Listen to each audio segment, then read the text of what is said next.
दूसरा क्या प्रिपेयर करते हैं, पार्टनर्स लोन अकाउंट, और तीसरा partners capital account, and last क्या, कैश एंड बैंक अकाउंट। ठीक है, कैश बैंक, यहाँ पे बैलेंस शीट नहीं बनता, पिछले क्लास में बता भी रखा था, बस अब बैलेंस शीट में बनना था तो वो टैली होता था, उसी जगह हम क्या बनाएंगे, कैश एंड बैंक अकाउंट बनाएंगे, जिसका डेबिट का टोटल और क्रेडिट के टोटल के बराबर आ जा रहा है, यानी कैश आपका टैली कर जा रहा है, कोई बैलेंस नहीं बच रहा है, डेबिट का क्रेडिट तो खैर बच नहीं सकता, लेकिन बैंक अकाउंट में बच सकता है।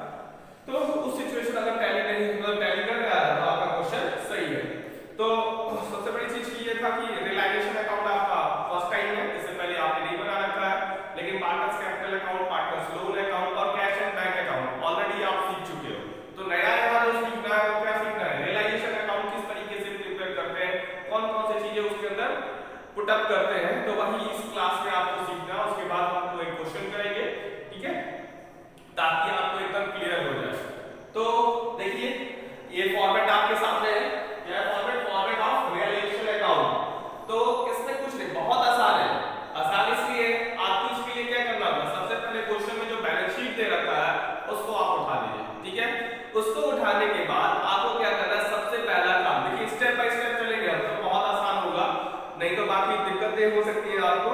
तो सबसे पहला स्टेप क्या होगा, जितने एसेट्स हैं, ठीक है, जितने भी एसेट्स आपको दे रखा है इसमें बैलेंस शीट में एसेट साइड, उस सबको उठा के क्या करना है, रियलाइजेशन अकाउंट में डेबिट साइड लिख देना, ठीक है, क्या सभी को लिख देंगे, नहीं, कुछ को छोड़ भी देना, ठीक है, किसको किसको छोड़ देंगे आप, कैश को छोड़ देंगे, कैश का जो कैश और बैंक का जो बैलेंस दिया है उसको छोड़ देंगे, जितने फिक्टियस एसेट दे रखे हैं उसको छोड़ देंगे आप, उसके बाद जितने भी आपको जैसे कि लोन, ये loan given to the partners दिया होगा, पार्टनर्स को जो फर्म ने लोन प्रोवाइड किया होगा वो दिया होगा, उसको भी छोड़ देंगे आप। उसके बाद क्या होगा, जो प्रॉफिट एंड लॉस का डेबिट बैलेंस होगा उसको भी आप छोड़ देंगे, यानी कि जो चीज पार्टनर्स कैपिटल अकाउंट में ट्रांसफर होती है, ठीक है, कैश और बैंक को छोड़कर, कैश और बैंक को वैसे नहीं है कि वो कैश बुक में जाता है, सॉरी कैश अकाउंट में जाएगा, क्योंकि ओपनिंग बैलेंस और क्लोजिंग बैलेंस होता है। तो जो भी चीजें हैं कैश और बैंक को छोड़ के, जो एसेट साइड आपको जो भी ऐसा चीज दिया है जो पार्टनर्स कैपिटल अकाउंट में डिस्ट्रीब्यूट होता है वो यहाँ पे नहीं आएगा, जैसे आपका जो प्रॉफिट एंड लॉस का डेबिट बैलेंस वो पार्टनर्स कैपिटल अकाउंट में डिस्ट्रीब्यूट होता है, फिक्टियस एसेट्स का बैलेंस भी क्या होता है, पार्टनर्स कैपिटल अकाउंट में डिस्ट्रीब्यूट होता है, तो उसको आप क्या करेंगे, छोड़ देंगे। पार्टनर्स को जो लोन दिया है फॉर्म वो भी कैपिटल अकाउंट में शो किया जाता है, यहाँ उसको शो नहीं किया जाता है, तो वही चीज यहाँ पे लगेगा टू ऑल एसेट्स, ठीक है, सारे एसेट्स को excluding cash, bank, fictitious assets, loan to the partners, और एक चीज और नहीं लिखा है इसके अंदर मैंने, क्या, प्रॉफिट एंड लॉस का डेबिट बैलेंस, क्रेडिट बैलेंस नहीं, डेबिट बैलेंस, क्योंकि लॉस को कई सारे क्वेश्चनों में आपने देखा लॉस किधर एसेट साइड शो किया जाता है, ठीक है, वो आप नहीं देंगे, जैसे आपका बिल्डिंग हो गया, मशीनरी, जिस रेट पे वो लिखा हुआ है बैलेंस शीट वही रेट आप यहाँ पे लिख देंगे, ठीक है, आसान है, बस उठा के लिखना है, तो ठीक है। उसके बाद क्या करेंगे, अब लायबिलिटी साइड करेंगे, लायबिलिटी साइड में जितनी भी लायबिलिटीज है आउटसाइड है, ठीक है, आउटसाइड है, वो सारे को आप क्या करेंगे, क्रेडिट साइड लिख देंगे, ठीक है, क्रेडिट साइड लिख देंगे, प्लस क्या लिखिए, बाय ऑल लायबिलिटीज, इसमें भी कुछ चीज छोड़ देना है, क्या, जो पार्टनर्स कैपिटल अकाउंट में जो चीजें जाती है उसको आपको उसके अंदर नहीं लिखना है। अब पार्टनर्स कैपिटल अकाउंट में कौन कौन सी चीजें जाएंगी, पार्टनर्स का कैपिटल बैलेंस, रिजर्व्स, ठीक है, पीएल अकाउंट का बैलेंस, ये सारी चीजें आप क्या करेंगे, और पार्टनर्स लोन, ठीक है, पार्टनर्स ने जो लोन प्रोवाइड कर रखा है, पार्टनर्स का लोन, किसी और का नहीं, पार्टनर्स लोन यहाँ पे नहीं आएगा, उसका अलग से अकाउंट बनाएंगे, ठीक है, तो वो पार्टनर्स लोन अकाउंट यहाँ पे लिखेंगे हम। फिर बाय को उसका देखिए, और पार्टनर्स का जो कैपिटल अकाउंट फिक्स कैपिटल होगा, तो करेंट कैपिटल भी दिया होगा वो भी यहाँ पे नहीं लिखेंगे। तो कुल मिला के बस इतना ध्यान रखिएगा कि लायबिलिटी साइड, जो लायबिलिटी साइड जितने भी लायबिलिटीज हैं वो सारे यहाँ लिखे जाएंगे, बस उसको छोड़ देंगे जो पार्टनर्स कैपिटल अकाउंट में ट्रांसफर किए जाते हैं, ठीक है, पार्टनर्स कैपिटल वाले को टच नहीं करना, बाकी सबको उठा के यहाँ पे चिपका देना है, क्लियर, ये तो काम जब हो गया, तो उसके बाद क्या करेंगे, बैलेंस शीट को साइड कर देंगे, बैलेंस शीट को साइड करने के बाद नीचे देखेंगे आप क्वेश्चन में कुछ नोट दिए होंगे, उस नोट में बताया गया होगा किस एसेट्स को कितने में बेचा गया है, ठीक है, किस एसेट्स को कितने में बेचा गया है, और उससे पहले काम ये करेंगे कि किसी ना किसी, और क्या नाम है, बैलेंस शीट में चीज और चेक कर लेंगे, आप अभी डिसाइड नहीं कीजिएगा, चेक कर लीजिए कोई प्रोविजन तो नहीं मेंटेन हो रखा है, प्रोविजन किसके रिगार्डिंग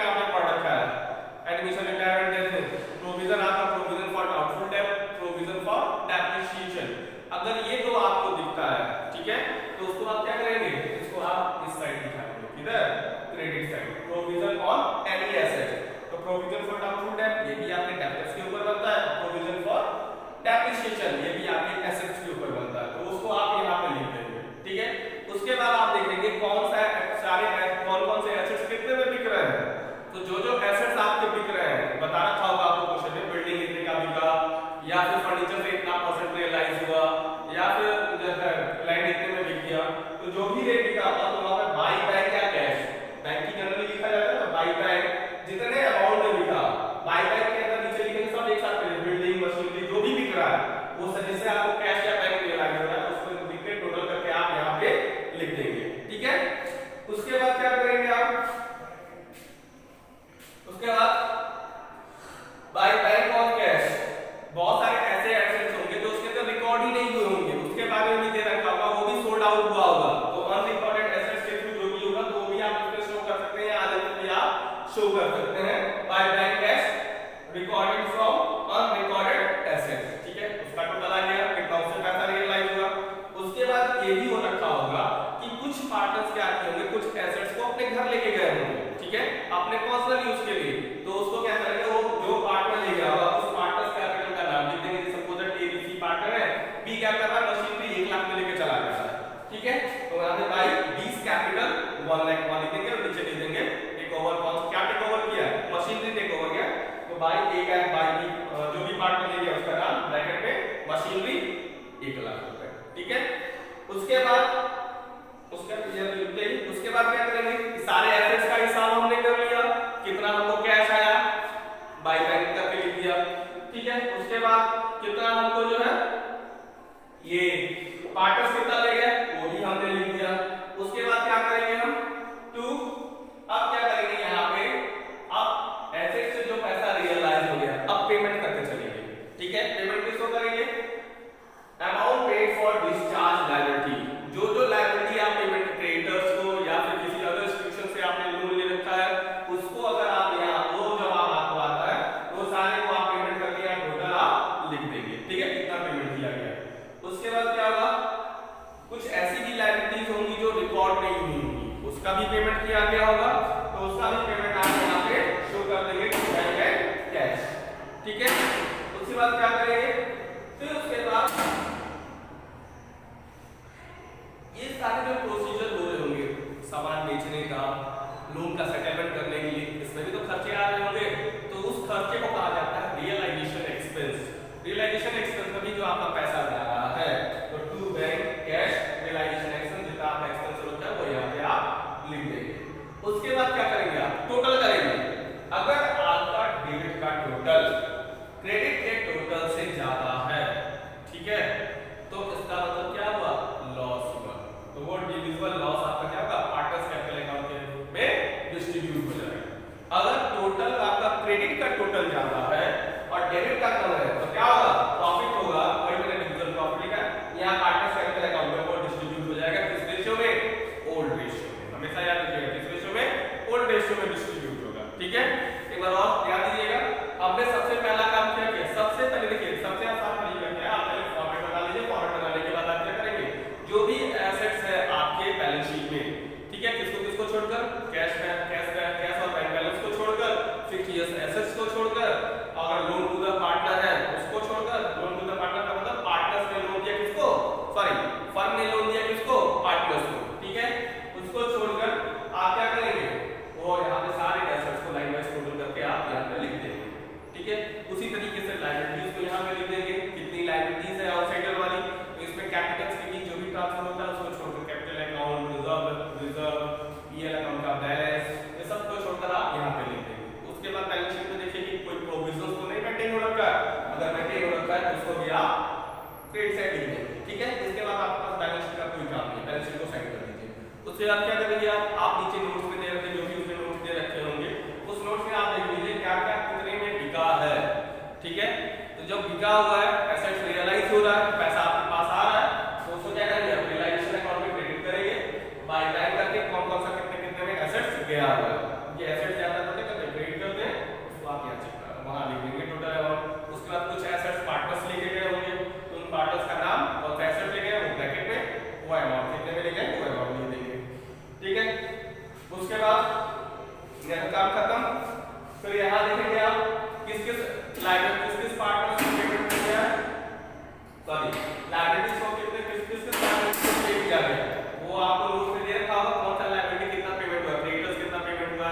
कोई लोन लिया गया तो उसको कितना। एक चीज और ध्यान दीजिएगा, यहाँ बच्चे बड़ा कंफ्यूज होते हैं। अगर क्वेश्चन में नहीं लिखा गया कि क्रेडिटर्स को कितना पेमेंट हुआ है तो आप क्या करेंगे, जितना अमाउंट यहाँ क्रेडिटर्स में लिखा रखा था वही अमाउंट यहाँ पे आप लिखाएंगे, मान के चलेंगे फुल पेमेंट हुआ, चाहे वो क्रेडिटर्स हो चाहे कोई अदर लायबिलिटीज क्यों ना हो, ठीक है। लेकिन ये केस एसेट्स पे लागू नहीं होगा। अगर एसेट्स के बारे में कुछ नहीं दिया गया है तो हम ये मान लेंगे कि एसेट से आपको 1 रुपया भी रियलाइज नहीं हुआ है, ठीक है। लेकिन लायबिलिटी में हम मान के चलेंगे अगर केस नहीं दिया हो तो इसका मतलब उसको फुल पेमेंट हुआ है। एसेट्स में इसका जस्ट उल्टा है। उल्टा क्या है, हम मान लेंगे उससे 1 रुपया नहीं मिला, ठीक है। उसके बाद क्या करेंगे, जो रियलाइजेशन एक्सपेंस हुआ है वो रियलाइजेशन एक्सपेंस लिखेंगे, टोटल करेंगे। अगर प्रॉफिट हुआ है तो पार्टनर्स कैपिटल अकाउंट को क्रेडिट करेंगे, अगर लॉस हुआ है तो पार्टनर्स कैपिटल अकाउंट को डेबिट कर देंगे। क्लियर हो गया, कोई दिक्कत, आसान है, कोई भी समस्या नहीं है। आइए एक क्वेश्चन कर लेते हैं हम।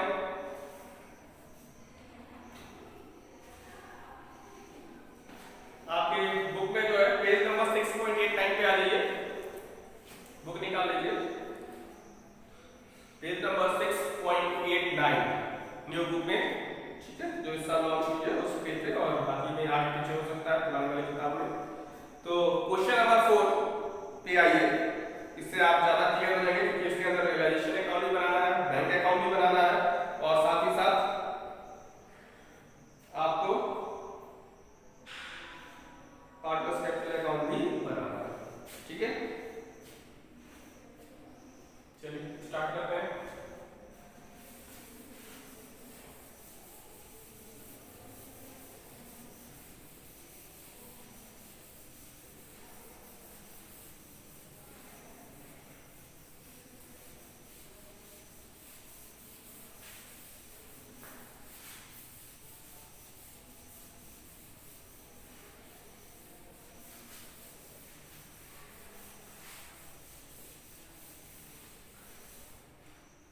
सबसे पहले क्वेश्चन पढ़ लेते हैं, क्वेश्चन का मतलब समझ लेते हैं क्या है, क्वेश्चन में बताया क्या है।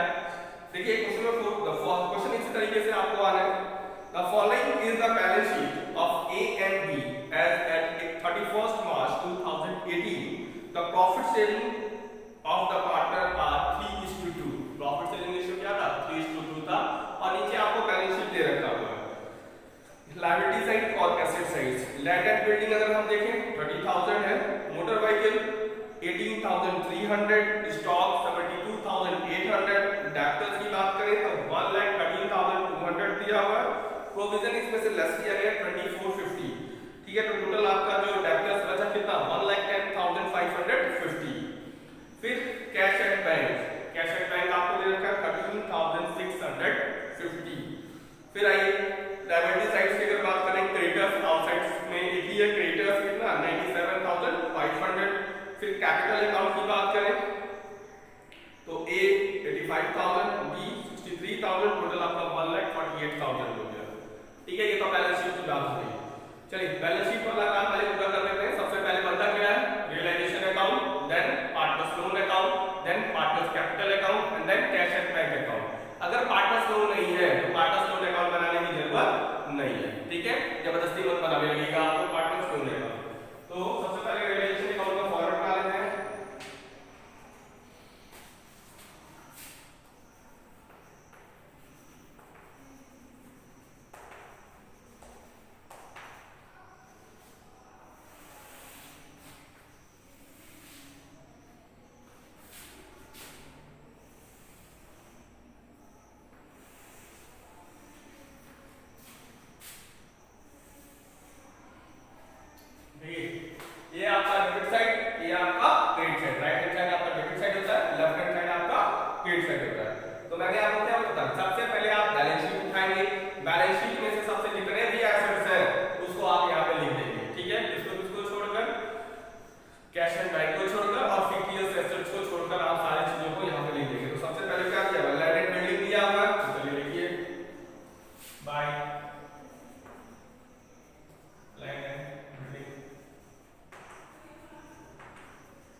देखिए एक चीज मिस्टेक किया हमने, एसेट्स को इस साइड नहीं लिखना है, उस साइड लिखना है, ठीक है।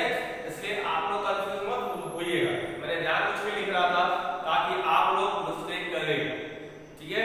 तो ये मिस्टेक हमसे तो हो गई, लेकिन आपसे नहीं होनी चाहिए। सारे एसेट्स को कहां लिखेंगे, डेबिट साइड लिखेंगे, ठीक है। और आप लोगों ने एक बार भी नहीं बोला कि सर आप गलत लिख रहे हैं, आपको बोलना चाहिए था, ठीक है। कोई बात नहीं, लेकिन आगे से आप ध्यान रखिएगा, सारे एसेट्स आएंगे डेबिट साइड आएंगे। चलिए 2 लेफ्ट हैंड में अच्छा बच्चों वही कोशिश करते हैं, सारे एसेट्स को उधर लिख देते हैं, ठीक है। नहीं, सबसे पहले एसेट्स इधर लिखेंगे, लायबिलिटी उस साइड लिखेंगे, भूलिएगा नहीं।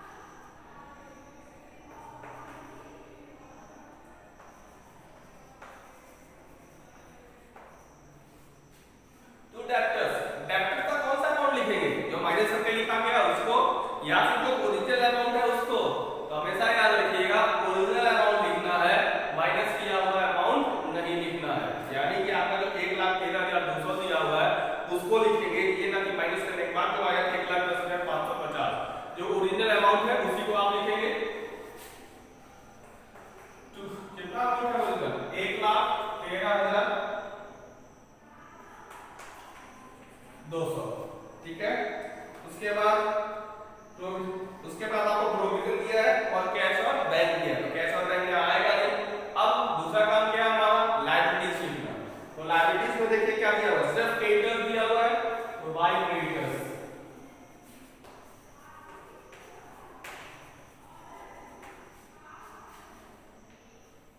कितना दिया हुआ है 97,500, ठीक है।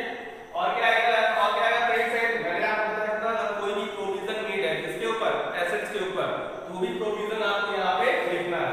तो बाय देखिए प्रोविजन फॉर ट्रांसफर कर दिया है, प्रोविजन फॉर बैड डेट दिया है, नेक्स्ट कितना है 24,530, ठीक है। उसके बाद कैश में क्या आएगा, अब देखिए बैलेंस शीट में जो चीजें थी जो यहाँ पे लिखनी थी वो हमने लिख दी, अब आगे बढ़ेंगे और धीरे धीरे उसको सॉल्व करते रहेंगे। तो देखिए आगे, the partner decide to dissolve the firm on and from the date of the balance sheet, जो पार्टनर्स थे अब क्या डिसाइड कर रहे हैं, इस फर्म को डिसॉल्व करने के डिसाइड कर रहे हैं, कब, डेट ऑफ बैलेंस शीट के दिन, उसके बाद कब, यानी कि 31/2018 को। Motor vehicles and stock were sold, इन्होंने क्या बताया कि जो मोटर व्हीकल एंड स्टॉक है उसको सोल्ड किया गया for cash 16,950 and 77,600 respectively, and all debtor were realised in full, और सारे डेब्टर से क्या हुआ, फुल रियलाइज हुआ, यानी सारे डेब्टर ने हमें पैसा दे दिया। तो चलिए उसके बाद land and building were sold at 43,500, creditors were paid off subject to discount of 1,700, और जो केटर्स को पे किया गया वो 1700 कम करके डिस्काउंट करने के बाद उसको पेमेंट किया गया। Expense of realisation were 1250। तो ध्यान दीजिए क्या क्या एसेट्स लिखा, तो पहले एसेट्स की अगर बात करें तो लैंड एंड बिल्डिंग आपका बिका कितने में 43,500 में, उसका मोटर व्हीकल आपका बिका 16,950 में, स्टॉक आपका 77,600 में, ठीक है। उसके बाद जो है पेमेंट करने के लिए एसेट्स से आपके में और ट्रैक्टर से पूरा का पूरा पैसा रियलाइज हो गया। तो चलिए सबसे पहले यहाँ पे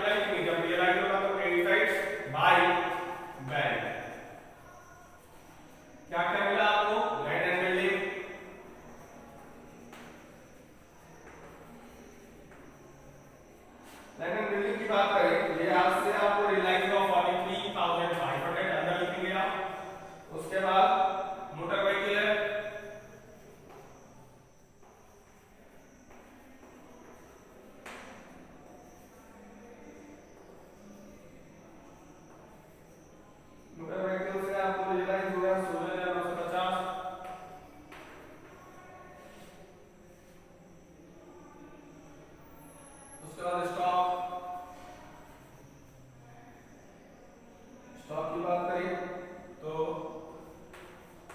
77,600,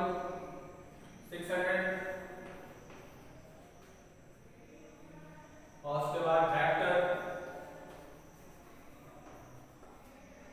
से पूरा फुल रियलाइज हुआ है। ट्रैक्टर में कितना लिया था 1,13,200, तो लिख दीजिए 1,13,200, ठीक है। और कोई आंसर तो है नहीं। अब इसको टोटल कर लीजिए आप। जब टोटल करेंगे तो ये आएगा आपका 0 0 5 9 5 14 14 और 6 20 22 16 9 11 11 और 7 18 18 और 3 21 1 ऊपर 2 4 to 6 7 41 15 from 5 ऊपर 1, ठीक है। 2,51,250 आपको क्या मिला?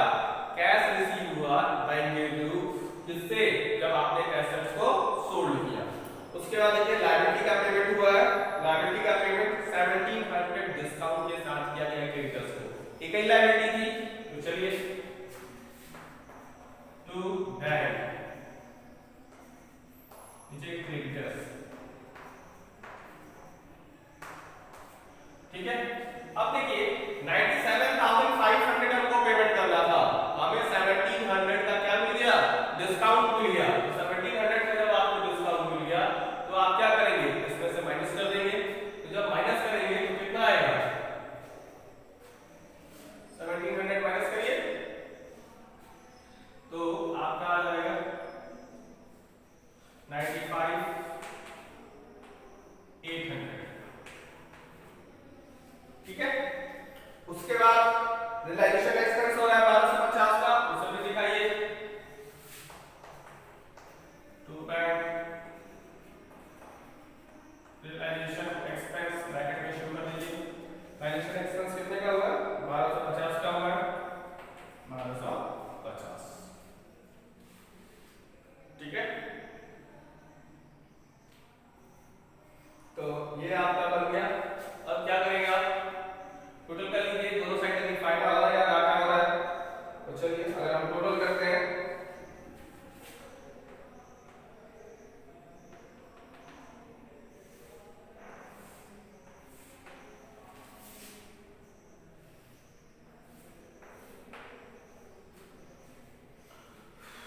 तो इसका टोटल कर लेते हैं।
लिखा मैंने, सबसे पहले मैंने क्या किया था, उसको मैंने क्रेडिट साइड लिखा था, लेकिन आप लोगों में से किसी ने नहीं बोला था ये आप गलत कर रहे हैं, ये तो डेबिट साइड आना चाहिए था, ठीक है।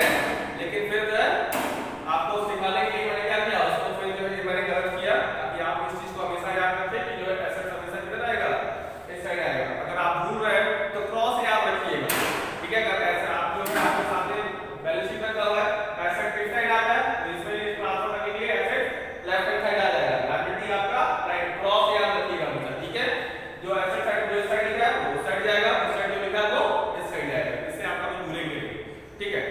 अब क्या होगा, हमने क्या किया, सारे एसेट्स को लिख दिया, land and building 30,000, motor vehicle 18,300, stock 72,800, debtors आपका 1,13,200, बैंक, ठीक है, वो बात लिखेंगे अभी।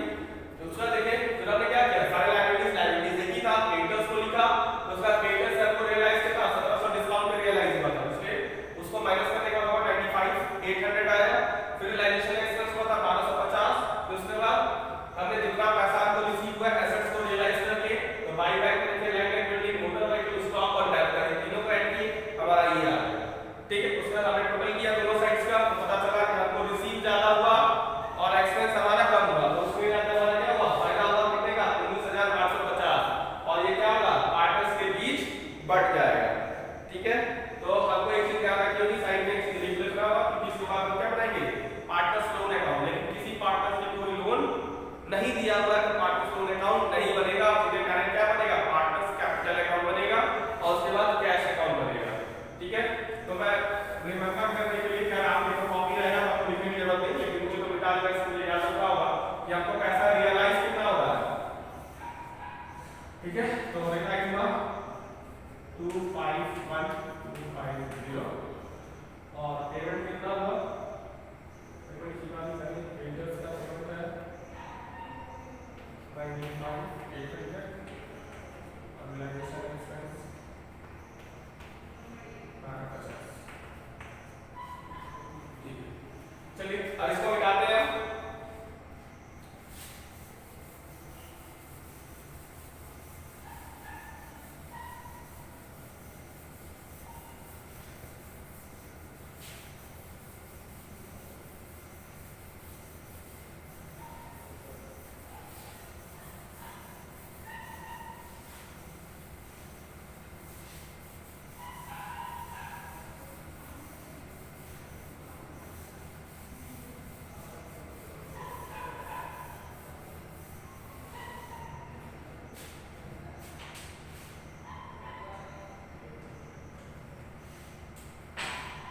अपनाएंगे पार्टनर्स कैपिटल अकाउंट,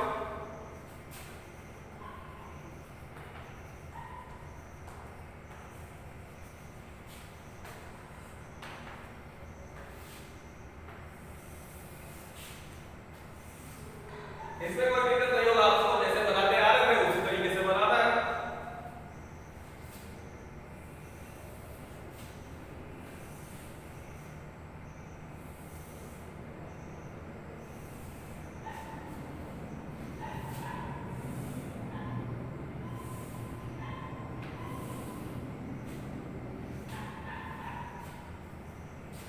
तो ए और बी पार्टनर्स थे,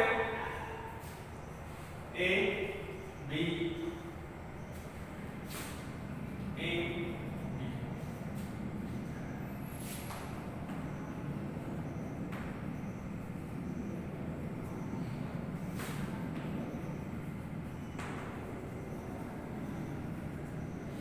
ठीक है। कोई समस्या, फॉर्मेट आपको पहले से पता है। सबसे पहले क्या लिखते हैं पार्टनर्स कैपिटल अकाउंट में, बताइए, एकदम सही, बैलेंस लिखेंगे हम पार्टनर्स का, बाय बैलेंस बीडी, कितना है 85,000 है 63,000, 5,000 और 63,000, ठीक है। कोई रिजर्व नहीं दिया हुआ है, अगर रिजर्व होता तो रिजर्व डिस्ट्रीब्यूट करते, कोई प्रॉफिट एंड लॉस का बैलेंस नहीं दे रखा, कुछ नहीं आएगा। उसके बाद हम देखेंगे कि हम जब रियलाइजेशन अकाउंट बनाए थे, क्या किसी पार्टनर्स ने विड्रॉल किया था कोई एसेट्स, नहीं किया था, तो नहीं आएगा। अगर कोई पार्टनर्स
11,910। ठीक है, ये आ गया। और तो कुछ आना नहीं है, तो अब क्या करेंगे, इसको टोटल कर लीजिए।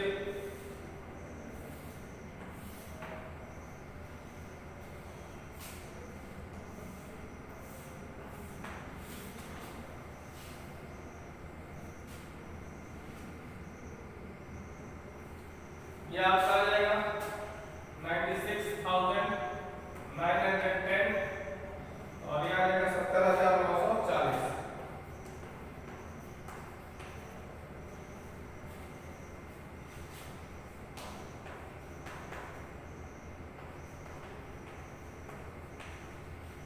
इससे पहले जब हम लोग बात करें ऊपर बैलेंस शीट लिख देते थे, लेकिन यहाँ बैलेंस शीट नहीं करना, हमें इसे फाइनल पेमेंट करना है। तो सीधे लिख दीजिए टू बैंक। ये बैलेंस शीट में आपको कैश स्टेटमेंट दिया होगा, इसलिए टू बैंक। ऊपर कुछ नहीं है, माइनस करना ही नहीं है, पूरा अपना लिख दीजिए 96,910 70,940।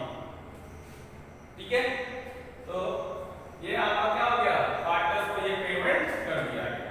तो इसी के साथ आपका पार्टनर्स कैपिटल अकाउंट बन गया, जो कि बहुत आसान है, उम्मीद करता हूं आपको समझ में आ भी गया होगा। अब इसके बाद क्या बनाएंगे, बोलिए एकदम सही, कैश अकाउंट बनाएंगे। कैश अकाउंट नहीं, आप बैंक अकाउंट बनाएंगे। ठीक है, तो चलिए बैंक अकाउंट का फॉर्मेट बनाते हैं।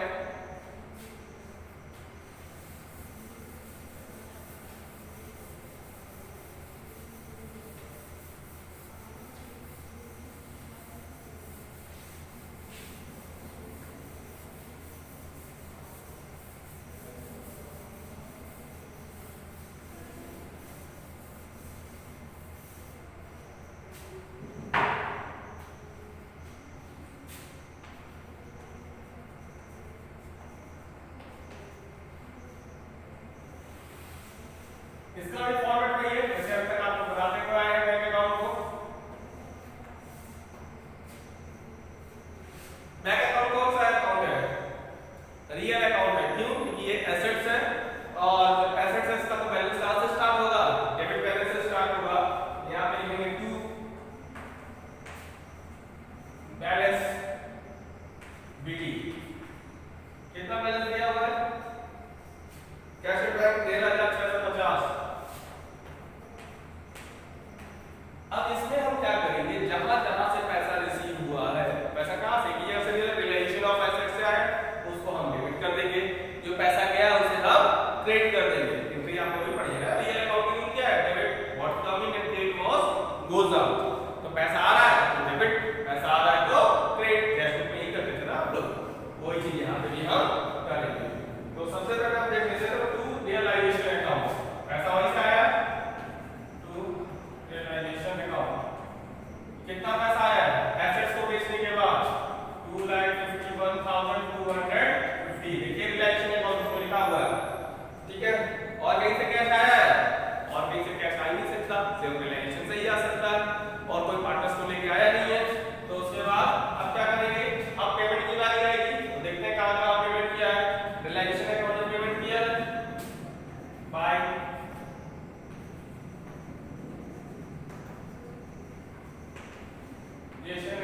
अकाउंट। तो रियलाइजेशन में आपने कितना पेमेंट किया था क्रेडिटर्स को, 95,800। और उसके बाद एक्सपेंस भी आपने पे किया है, रियलाइजेशन एक्सपेंस। रियलाइजेशन एक्सपेंस कितना था आपका, 1250 का था। उसके बाद पार्टनर्स को आपने पेमेंट किया, पार्टनर्स कैपिटल अकाउंट जो अभी से थोड़ी देर पहले बनाया उसको पेमेंट किया है आपने टू बैंक लेके, वो भी आप